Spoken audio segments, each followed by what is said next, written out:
What's up, everyone? Welcome back to the Coast to Coast Traders podcast. On the 4th of July, I'm Flexing Joe. I'm Robbie. What's up, Robbie? How are you, man? Happy 4th. Happy 4th, bro. I like your hat. Thanks, dude. I actually got somewhere. I actually have this American flag fanny pack with built-in speakers. So it's pretty funny, dude. Like I always like bring it to work for like cookouts or whatever, and it's funny. At least it's a good time. Nice. So Did you guys do any barbecuing today, or? Yeah. I grilled up some steak. Actually had some moose steaks and regular cow steak. And Moose steaks. Wow. yeah, dude, they're Moose pretty. and bovine. Fancy, bro. Oh yeah. Yep. What about you? Did you grill? We did some sausages. We got this place in town. They've been Applewood smoking sausages for like 75 years. Yeah. And yeah, they're the bomb. That's awesome, dude. That's really awesome. Yep. Yeah. I love smoking. Like doing pulled pork or brisket or any of that stuff, like on the smoker is awesome, dude. Comes out I've so never good. done it, but I'm like interested. Like, I feel like I want to buy one. Dude, you totally should, man. They're pretty awesome. I used to have a vertical propane smoker, and you would put like wood chips like in the bottom, and like that thing was awesome. Like I know it's like the purists are like, oh, propane, how dare you? Yeah, but everybody would rave about the food that came out of there. And then now I have like a pellet smoker grill combo, and it's pretty good. But to be honest, I feel like the vertical was better. But it is pretty good. It is definitely pretty good. The one downside of the pellet one is that like you have your burn box, which is essentially like dead center. And I feel like nobody really talks about this. Like, even though it has like this metal plate that goes over it, it still doesn't disperse the heat like perfectly. So if you have a huge piece of meat, like let's say a large brisket in there, you have to be mindful and like kind of keep moving it from that burn box because it's just a little bit hotter than everywhere else. So it's like a science to it. Yeah. Yeah, if I do, I'm sure I'll have to experiment quite a bit. But what are we talking about today, man? Dude, I think it's a good time to talk about time. Like, so time being on your side.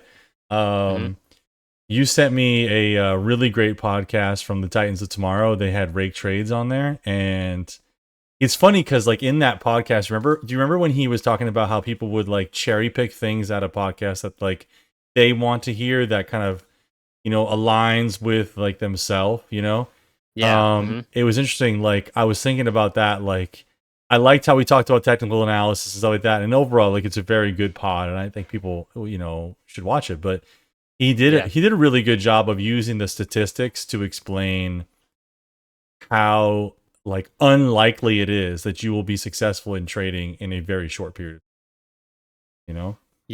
Yeah, no, it was great. A lot of good stuff on that. But maybe before we get into the meat and potatoes, you want to talk about some prop trading drama real quick? Oh yeah, dude, we got plenty of that. And Rake is on Rake Trades prop too. So yeah, dude, there's always drama with prop, bro. Always drama. What's new? What's the latest and greatest? Well, the latest thing, which I saw, I don't know if I think I saw it either Wednesday afternoon or Thursday morning, but it was Patrick Wieland posting a letter or an email from Topstep saying, "Hey, what's your lawyer's address?" or something like that.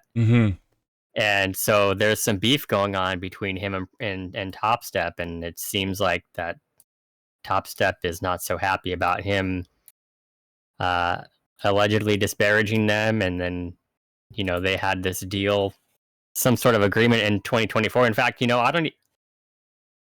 they had affiliate programs back then, I guess. Yeah. And as far as I know, nobody has an affiliate with them right now, right? No, I think they like stopped it. Yeah, they stopped it. I remember like trying to like sign up and even emailing them about it, like probably like late summer, maybe early fall of last year. And they were just like, yeah, we kind of have this on pause. We don't have anybody else that we want to work with at this point in time, which I was like, oh, okay, like kind of a bummer, but whatever. And he was obviously an affiliate, and he's a huge affiliate with what, Tradeify and Apex. I think he's ditching Tradeify because of that's which is some more drama we didn't cover, but they wanted to put on what's that guy that was trading with Jay Dunn and he like faked his statements? Danny something? Danny S Trades, I think is what he went by. Yeah. Yeah. So Tradeify, I guess wanted to do a live stream with him, and so PW wasn't down with that. So he seems to have kind of cut ties. I'm not sure what he's like. He's still trading with them, but he's not heavily promoting them as much. Oh, okay. Okay. Yeah, I've never used Tradeify. Me neither. But it turns out it was on the first. Mr. Wieland, please send us the contact information for your attorney. Thank you. And he's all, I don't have an attorney. I'm currently in the middle of the Pacific Ocean. Would you like the GPS location to serve complaint? Mm. Yeah. But then they obviously found him, though. Then they found him. Yeah. Have you seen the amount that they're trying to sue him for? Dude, that's like the wildest thing ever. They're trying to sue him for like, what is it? Is it $5 million or is it 10? I think it's 10, and it's like $100,000 per. I'm probably using the wrong word, but breach of contract or incident or whatever it is. Yeah. And you froze there for a second. Yeah, it's pretty bonkers, man.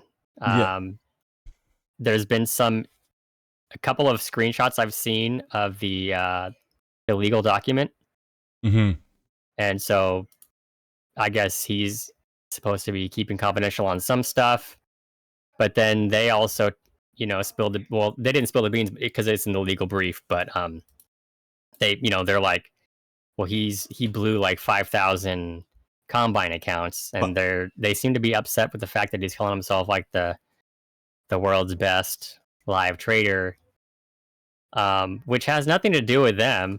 The self-proclaimed #1 futures day trader on YouTube, brazen and intentional breaches of March 29th, 2024 settlement and release agreement. And it's like, first of all, on YouTube and social media, you can say whatever the hell you want, really.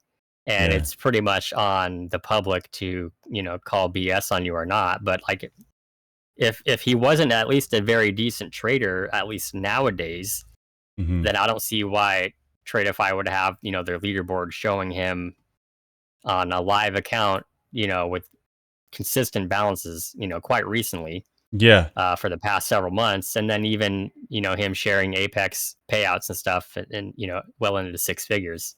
Yeah, because he did just get an Apex payout for like 350K or something like that, and then he posted the Trade of 8 like stat screen, and then like unlike when Danny S Trades posted, he posted his shit and it was all like photoshopped and like the math didn't math. Like I took Patrick's screenshot and I like did the math, and like his expectancy per trade lined up with the number of trades he's taken, like versus his total gross P&L, which was like very simple math that Danny didn't do when he tried to Photoshop his shit.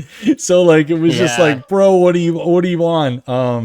But even Patrick says, and like kudos to him, Patrick was just like, I didn't have my act together, I didn't really know what I was doing, and I think he blew 500 combines, not 5,000. But either way, like that's pretty bad. But if you're just like YOLOing it or just going in with too much size, like I get it, I understand it, but you would think even still the odds are gotta be in your favor that you're gonna pass some of those, right? Yeah, and you're right. It was 500, not 5,000. Yeah, 5,000 is a huge number, but like, especially because they limit you. They don't let you have like 20 accounts like Apex does. Like, is it possible that he's gone through a couple thousand Apex accounts? Like for sure, because I mean, if he was loading up 20 at a whack, then it's very easy to do. But I don't know. I mean, you're right. You can just say whatever you want on the internet, but like, of course, like to an extent, and he's an entertainer. But he brought some receipts though, because there was a time when he was on the Topstep TV, and he reposted a little clip of that, and they're basically talking about how good of a trader he is, and they're like, "Yeah, we want to call you up to live, and and this and that." So it's like, well, they loved him when they loved him, but now suddenly things aren't so good, so they want to rake him through their coals and intimidate him with a really sizable lawsuit, and like,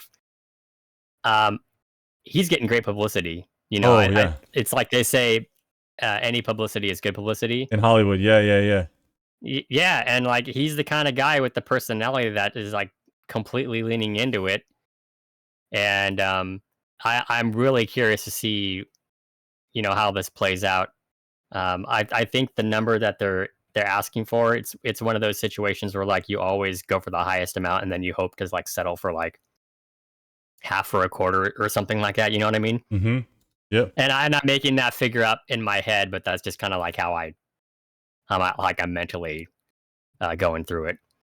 Yeah. But No. I don't know. Like I really want to see what I guess if they're going to disclose what the breach of contract or whatever XFA. was, because that's the real issue here. It's not him self-proclaiming to be the best.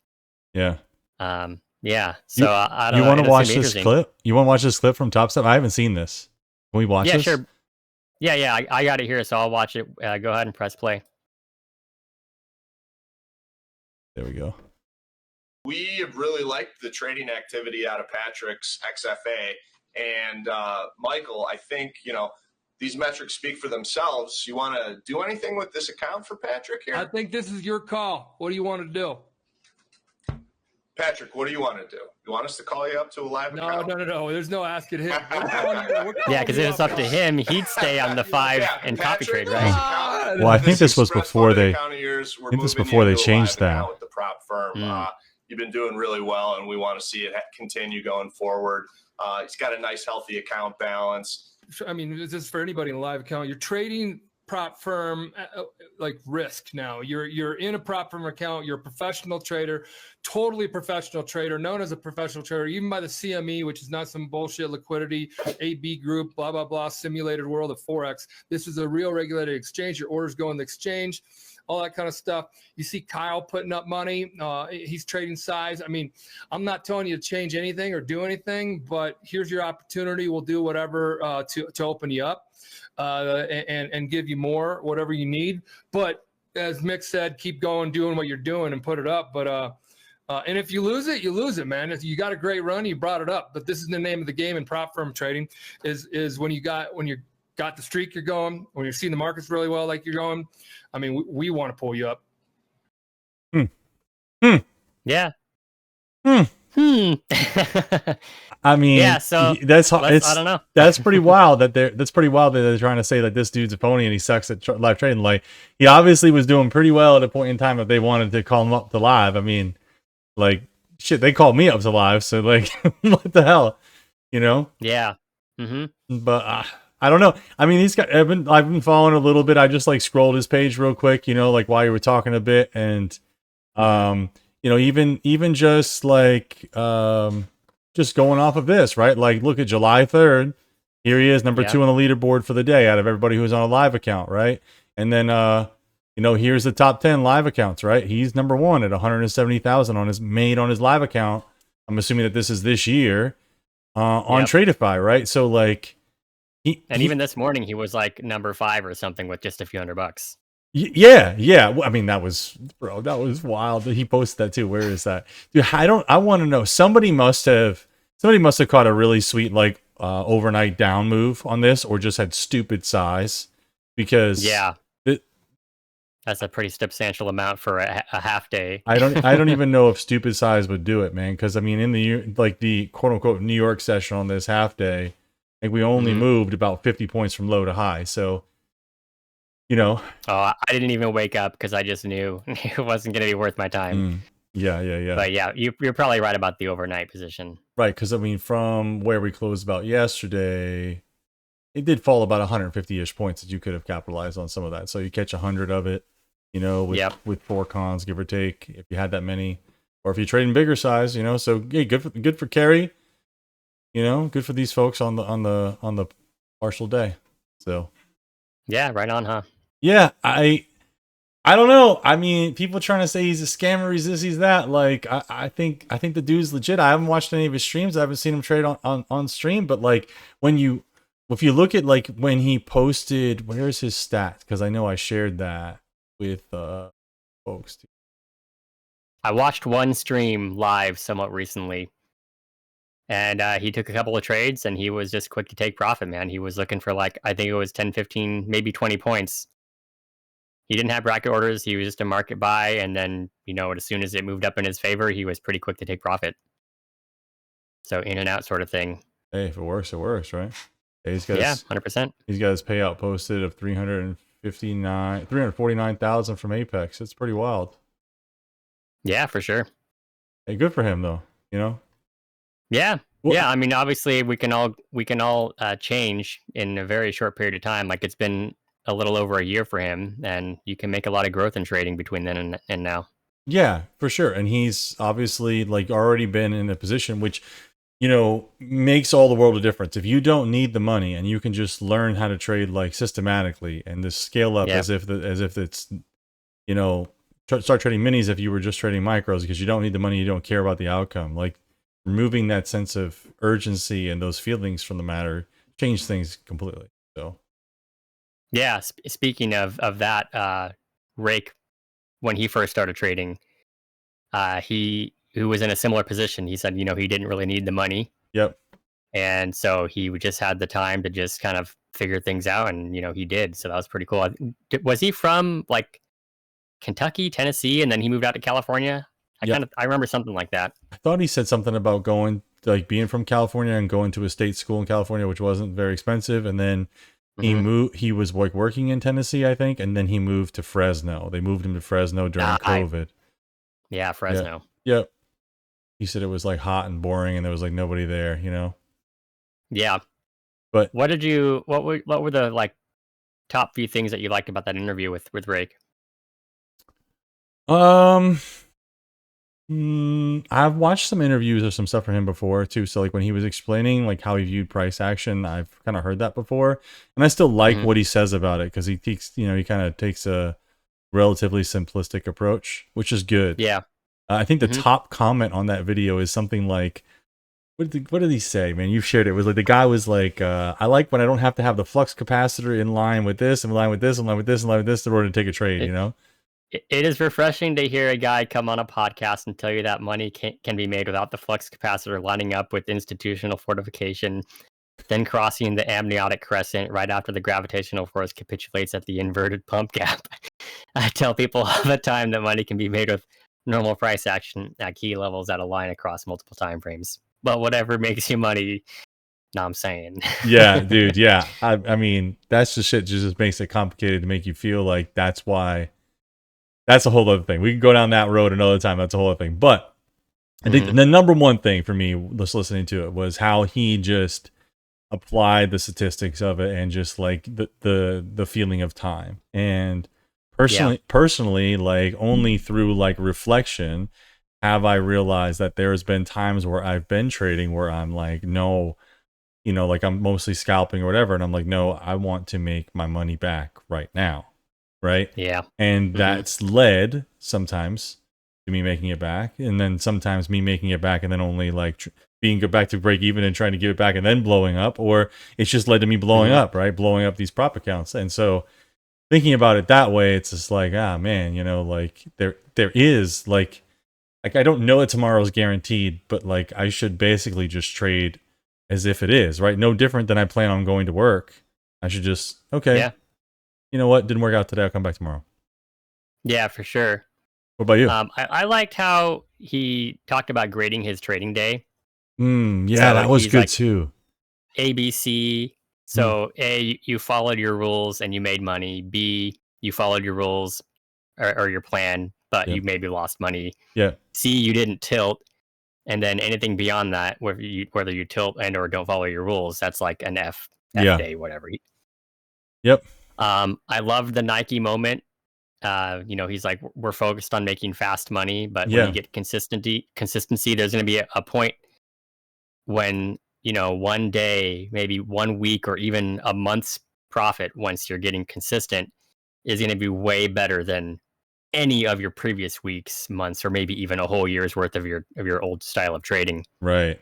And so when you're talking about time being on our side, that illustrates the point even better, because if you're not rushing it and you're being a process-driven trader, we always talk about that, focus on the process and the money will come. And it's just it's always so like interesting because trading is perhaps maybe the only job / career endeavor you can do that's almost infinitely scalable with virtually no more effort other than perhaps mental capacity, right? Right. Like look at somebody like Qualamagi, right? Who, I mean, he blew up some accounts at first, but I mean, he's multi-millionaire trader. Or the guy we talked about last week or 2 weeks ago.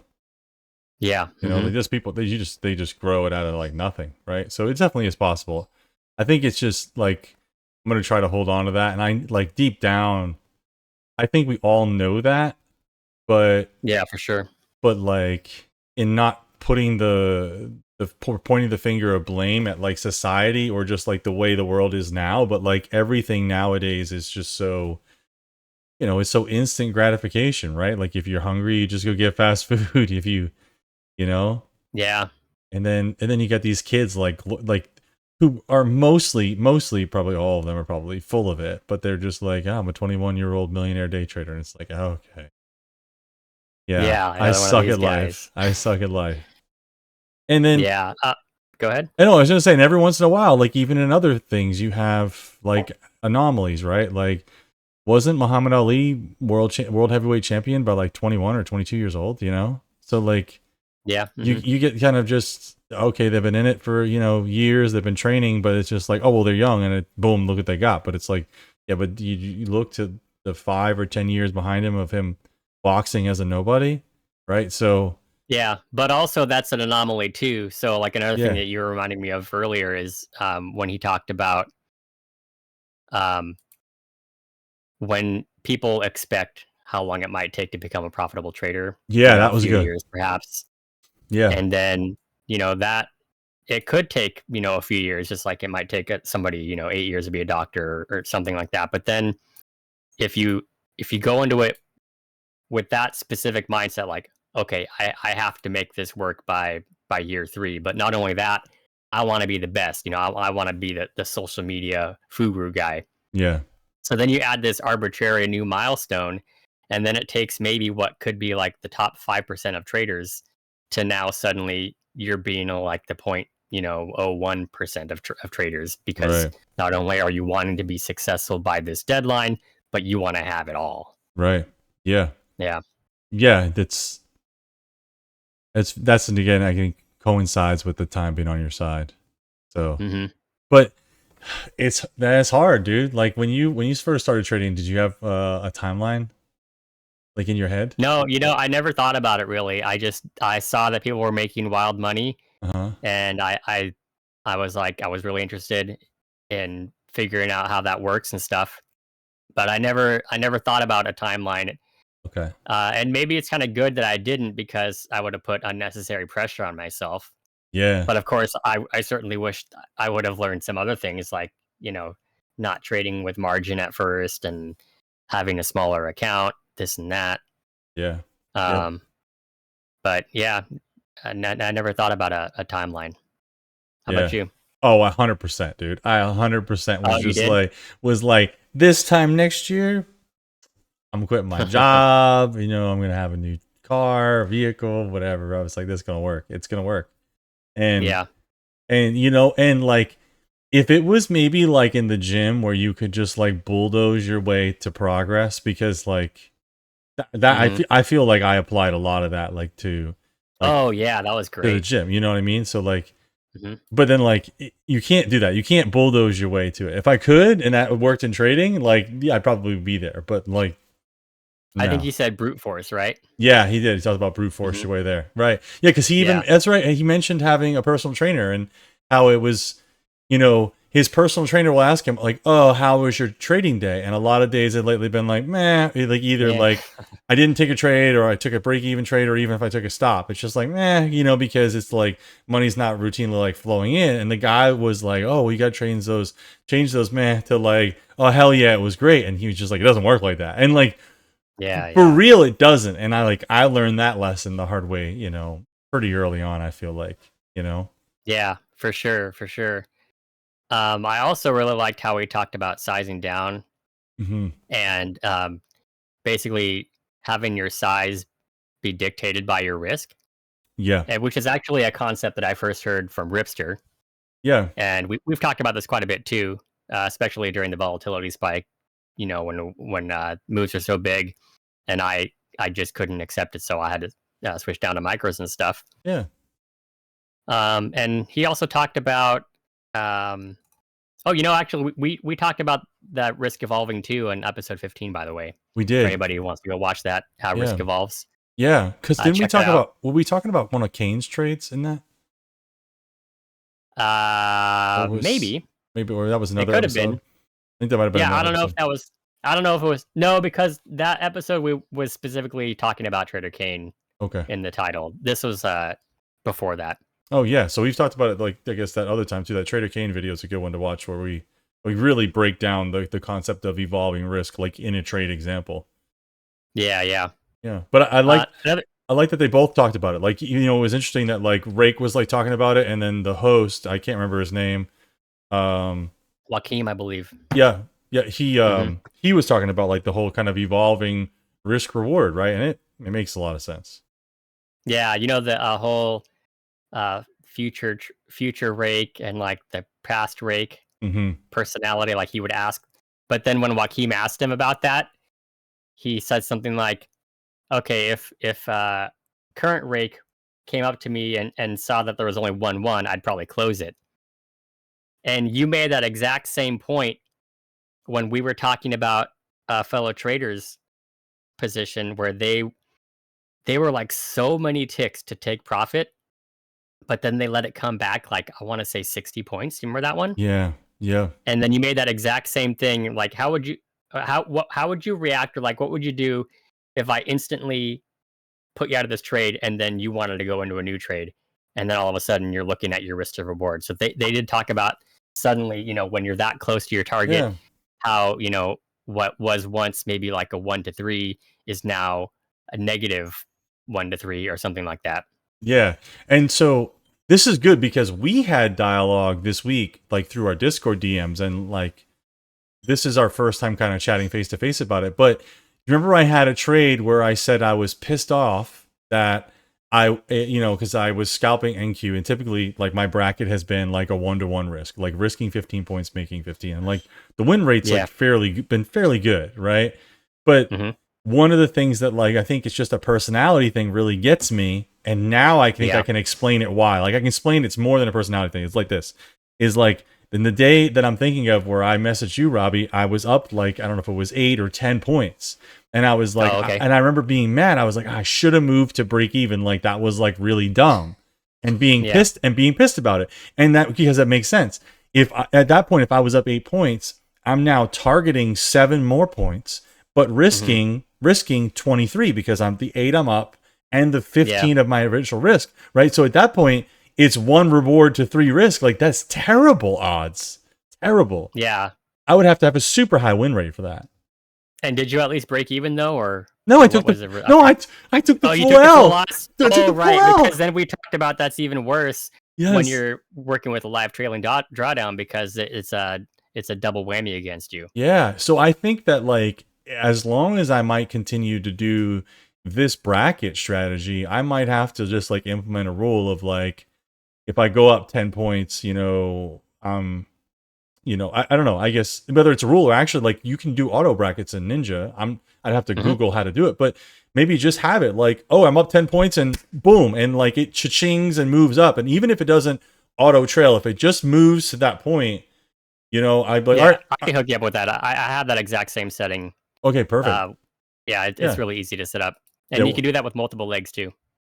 Yeah, sweet. So like I think that might help me from a personality standpoint of like, now I don't have to decide. I don't have to like wait. But I also think that this is a good environment to do that in, because the VIX is under 20 and the overall volatility in the candles and their average range is compressing. Yeah. So I'll do that. Yeah. Yeah, cool. It's super easy to set up too. Okay. Yeah, maybe we can. You... If you want to help me sometime, then we can do a quick walkthrough for anybody who wants to watch, or maybe a different video or something. Oh, okay. Yeah. Yeah, you shared a video with me from what was it Justin? Yeah, Justin. Justin Werlein or Yeah. Werlein. Yeah. How I reprogram myself. Yes. That was was a a pretty good cool video too. dude. That was a really good video. I feel like it's worth it to link that for people. Maybe we can we'll just link both of the videos. Yeah, we'll link both. Yeah, for sure. But like, dude, he was just like having this like rant. And the crazy part about it is, like, sometimes, you know, you just got to check your ego, because I felt like here's this like probably 20-something-year-old guy, at least a decade younger than me, giving me this full-blown lecture, and I'm just like, bro, you're right. Like, dude, you're right. You're right. I need to just listen to you. And he was like spot on with so many different things. What'd you like about that video the most? Well, it's funny because at first when I was starting to listen to it, I was thinking about writing some stuff down, but then I was like, you know what? I'm going to listen to this one time without any interruption, without me trying to think about writing my own thoughts down. And then I'll listen to it a second time, and then I'll write down some stuff.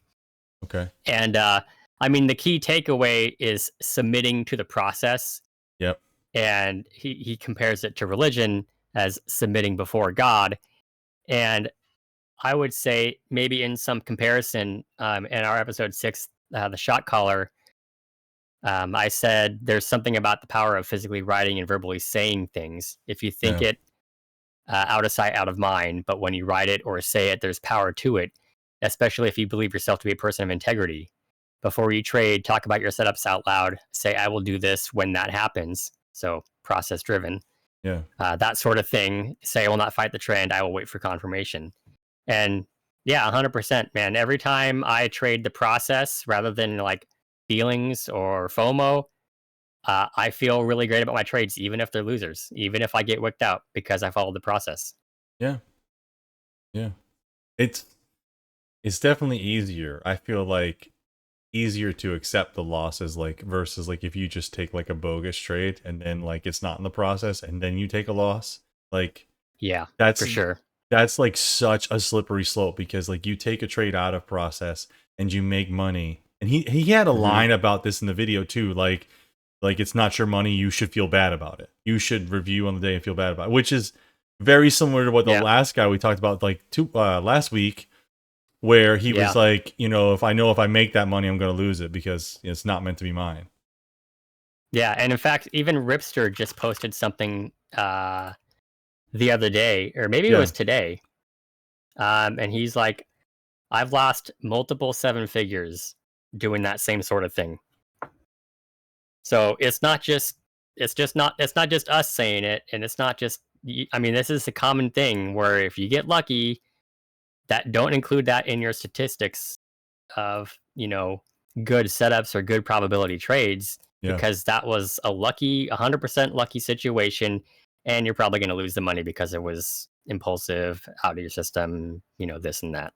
Yeah, for real. It's definitely very true. Definitely very true. And I feel like looking back on my own trading, I've had that same thing happen. Like, you know, this really wasn't a well planned out trade, or I held it way too long, or even averaged down and it worked out in my favor. And it's just like, you know, and then when I get bagged on something, I'm kind of just like, well, I had this coming, you know, you know what I mean? Yeah. Yeah. It's like, and you know, shit, dude. It's like, it was last week when we had that conversation about you taking that trade where you got back to break even. Oh yeah. And then we're like, all right, Joe, what's the plan? You know, shut it down or go for more. Yeah. And dude, I did get up and take a break too. I didn't shut it down, and I blew the accounts. But you know what though? Maybe just like part of the turning point, or at least what kind of set me off, was us talking about it, because I had a good week this week. I didn't blow any funded accounts, you know, and awesome. I passed some evaluation accounts with TPT, so those will be turned over. Yeah, so it was okay. It was okay. Yeah. Yep. Well, you know, on a similar like topic about process over profit, you know, we talked about some of this also in the toxicity of social media episode 2. Yeah. See how we're tying back to previous episodes today, guys. Yeah. That you all should go watch, by the way, and like. Yeah, exactly. It's we shouldn't, if we're trying to be a process driven trader, we should have absolutely zero care what anybody else thinks about our trades whatsoever. And you and I in the past have talked about taking that screenshot of the trade when it's like looking so good, because the ego is there. We want to share that bad boy, right? Yeah. Yeah. So, actually, there is a really cool NinjaTrader add-on for NinjaTrader Desktop anyway, called Discord Messenger. Okay. And what you can do is you can put it on one of your charts and set it to automatically take a screenshot and send it to your Discord channel of your choice. It's called a webhook. It's a really easy thing to set up. Ooh. And what it does is when you execute a trade, it takes a screenshot and then it shows like a little summary about the position that you're in. For example, it'll say something like, this many positions long or short, or when you take profit. Let me give you an example screenshot, because with this gold script that I've been trading, I've been documenting those trades in that exact same way. So that way, with the developer and I, we can talk about things that are going on with the trade and the script specifically, like, what's working and what's not. Yeah. But share this screenshot really quick. Okay. Yeah, because this, I'm super intrigued by this. So yeah, I'm gonna zoom in a little bit on this for people. So this is you, the uncle who trades, goes trades. Yeah. So it took the screenshot as soon as you entered, because you're flat. Yeah, it's automatic. Wow. Yeah. So the bottom screenshot. So there's a little bit of a glitch with it, and I'm not sure what the situation is exactly, but there was a situation where it was posting two screenshots, because I had 3 windows open and I had 3 different accounts going on this particular day. Yeah. But I only had the Discord Messenger hooked onto one account. So the other screenshot that's flat, that was probably when the trade concluded. But there were times where it was posting an NQ chart that wasn't even linked. So there's some hiccups that I've posted on the GitHub for that. But it's just really cool because there's 2 things, going back to the reason I brought this up about our ego wanting to share that screenshot. The nature of taking a screenshot and then pasting it into Discord or whatever is a brief distraction from what you're trying to do, which is ultimately manage the trade. Yeah. Agree? Yeah. Okay. Yeah. So with this, you don't even have to worry about it, because if you want to just share a progress of the trade, there's also a simple button where you could just click to send screenshot. Bro, I 100% think we need to change the title of this episode now to Robbie shares his trading secrets, because this is gold, man. I think for anybody, even if you don't want to share this, because you said you can share it to the channel of your choice, right? If you want, just create your own Discord. If you don't already have one, you should, because I've got one. It's loaded with notes. It'd probably take me a day to go through it. And it's it's and incredibly, we've talked about that too. Yeah, it's just incredibly valuable. Well, yeah, we have talked about that, which means if you haven't heard us talk about that, you missed the episode. Go back and find it. But did it share this one too? This one? So no, this is a manual one I just took right now. Oh, okay. So you can see on the right side, it says Discord webhook status, and it's right there. It says auto send enabled. So at this point, if I had anything going on, it would as soon as a trade executed or anything happens, even if you move. So let's say you're in a position, if you adjust stop losses, that's considered an execution. So it'll send an update as soon as you do that. It's really sweet, bro. This is really great. You're blowing my mind right now. I know that at one point you sent a message about this, something quick. I'm sure if we look back, there's something quick in there, but I said we should talk about it on the podcast, and maybe that was because I've been using this for a couple of weeks now, so that might have been a few weeks ago. Yeah, and I think I just forgot about it. But since we were on this topic of social media and stuff, I just felt like it was fitting time to bring it up. So we'll definitely post links to this in the video description. But if anybody just wants to look it up, it's called NinjaTrader Discord Messenger. Okay. And it's on github.com. It's completely free. Dude, this is sick. So yeah, I'm gonna have to set this up, and we can like talk about it next week when we come back. So. Yeah, sounds good. Sweet, dude. All right, well, I think we should end on that, man. Like that, there's nothing left that's better to say than that. That's awesome. All right, sounds good, guys. We appreciate you. Like, subscribe, share all that jazz, and we'll catch you on the next one. That's right, guys. You know the drill. See you later. Thanks for watching.